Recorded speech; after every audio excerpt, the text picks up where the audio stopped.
रिक्षा व्यवसाय हा सार्वजनिक वाहतूक व्यवस्थेचा मुख्य घटक आहे। या रिक्षा व्यवसायाला सामाजिक आणि राजकीय पार्श्वभूमी आहे। आजपर्यंतचा इतिहास बघितला, ज्यावेळी टांग्यानंतर रिक्षा आल्या, आजपर्यंत रिक्षा चालकांची कामगिरी ही सगळ्या सेक्टरमध्ये, मग खाजगी असू दे किंवा सार्वजनिक वाहतूक, त्या सगळ्या व्यवसायात रिक्षा व्यवसाय हा समाजाशी अतिशय चांगल्या पद्धतीनं बांधलेला आहे आणि समाजाच्या प्रत्येक उपक्रमात, मग तो आमच्या व्यवसायाशी निगडीत नसला तरी 4 पावलं पुढे होऊन रिक्षा चालकांनी सामाजिक आणि राजकीयदृष्ट्या आंदोलनात भाग घेतलेला आहे। मग टोलचं आंदोलन असेल, जगाच्या पाठीवर कुठेही रिक्षाला टोल नाही, पण आम्ही त्यात पुढे होतो। आणि मला इतकं सांगायचं की समाजाप्रती आमची भूमिका ही कायम सकारात्मक आहे।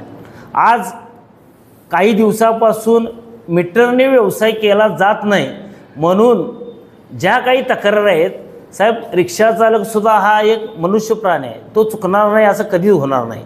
त्यालासुद्धा कुटुंब आहे, त्यालासुद्धा दरवाढ आहे, त्यालासुद्धा महागाई आहे। ज्यावेळी आम्ही आंदोलन केलं, ह्याच दसरा चौकातून कलेक्टर ऑफिसला आम्ही मोर्चा नेला।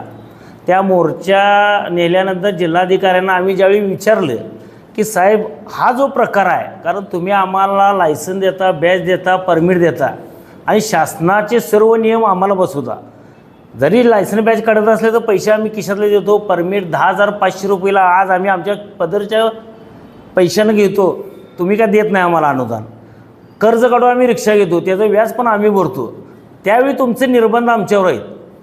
पण गॅसची दरवाढ इतक्या प्रचंड प्रमाणात होते, 300 आणि 400 पटीनं, आणि तुम्ही मात्र हात वर करून सांगता की केंद्रानं त्यांच्यावरचे निर्बंध हटवलेले आहेत, आम्ही काय करू शकत नाही।